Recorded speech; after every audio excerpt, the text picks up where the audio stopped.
ازيكم عاملين ايه؟ يا رب تكونوا بخير وفي احسن حال.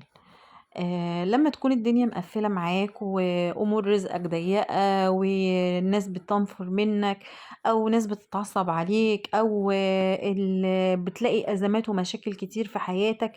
او الدنيا مقفلة جدا جدا في حياتك وحياتك صعبة جدا بطريقة صعبة.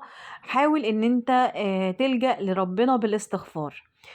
كلنا عارفين ان احنا بيبقى عندنا ذنوب كتيرة جدا، والذنوب الكتيرة ديت احنا مش قادرين ان احنا الذنوب دي هي اللي قافلة حياتنا.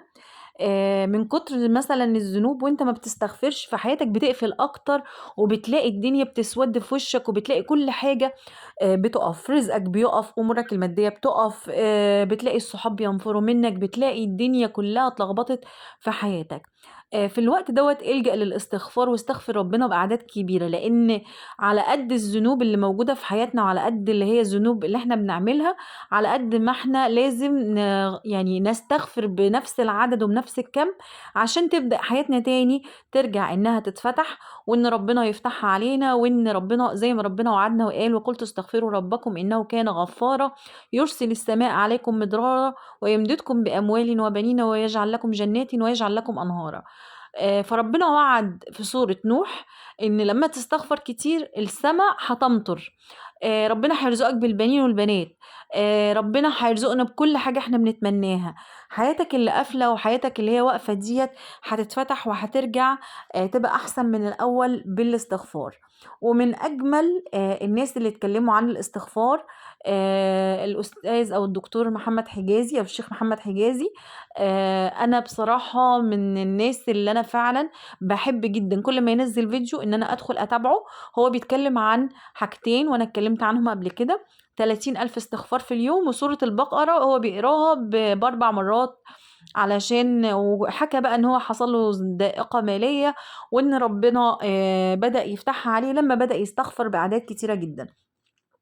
خلي بالكوا الشيخ دوت بيحببك جدا في الاستغفار، وبيقعد يتكلم عنهم، ما بيتكلمش غير عن الحاجتين دول بس. لكن تحب جدا ان انت تسمع له، وتحب جدا ان انت تشوفه. هيحسك وهيدعمك ان انت لازم تستغفر وان انت ما تبطلش، وهيبقى في دعم لما تشوف القصص والناس اللي حياتهم بدأت تفتح، اللي كان عايز ذرية وربنا رزقه، اللي كان عنده سحر وربنا فك سحره، اللي كان عنده تعطيل في امور حياته وربنا فك التعطيل دوت. كل دوت بيحصل بالاستغفار. كل ما بتستغفر اكتر كل ما ربنا بيديك وبيزيدك من نعيمه. وطبعا احنا عندنا الصيغة النبوية: استغفر الله لا اله الا هو الحي القيوم واتوب اليه. الصيغة دي جامعة اسم الله العظيم الأعظم، جمع اسم الحي القيوم، جمع ان انت كمان مش بتستغفر بس، ده انت بتتوب الى ربنا. فالصيغة دي جميلة جدا. لو التزمنا بالصيغة دي أنا قريت إنها بتعادل 1000 منها. يعني 1000 من الصيغة النبوية بتعادل حوالي تقريبا 30,000 من الصيغة اللي هي العادية: استغفر الله استغفر الله استغفر الله. لكن ربنا كريم، فانت يعني مثلا مش قادر ان انت تقول الصيغة النبوية دي، مش هتقدر تقولها بأعداد كبيرة.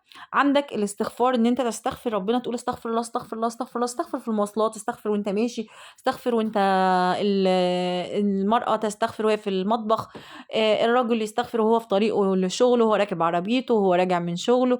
كل ما بتزود في الاستغفار كل ما بتلاقي الثمار والنتائج اللي انت بتجنيها، وان ربنا بيرضى عنك وحياتك بتتبدل من حال إلى حال. في صيغ كتيرة جدا جدا جدا للاستغفار، وفي شيوخ كتيرة جدا، كل شيخ وله طريقة، وكل شيخ وله أسلوب. زي ما في حوالي مثلا 100,000 صلاة على النبي بطرق مختلفة، في برضو الاستغفار بطرق كتيرة جدا، وكل واحد بيشرح الصيغة بتاعته وبيقول الطريقة بتاعته أو الصيغة بتاعته ديت والثمار اللي جناها منها. مش مهم الصيغة، مش مهم الطريقة، المهم ان انت بتستغفر ربنا وبتتوب إليه. طبعا احنا عارفين ان احنا كلنا مقصرين. إن إحنا في ذنوب بنعملها في الخلوات وإحنا ما حدش شايفنا.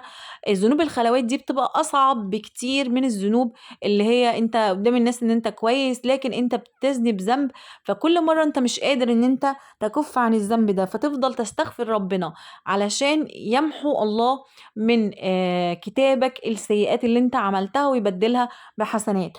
بس مش عشان الدنيا بس، لأ، عشان الدنيا والآخرة، عشان نيجي يوم القيامة نلاقي إن إحنا عندنا الحسنات أو السيئات اللي إحنا عملناها اتبدلت لحسنات.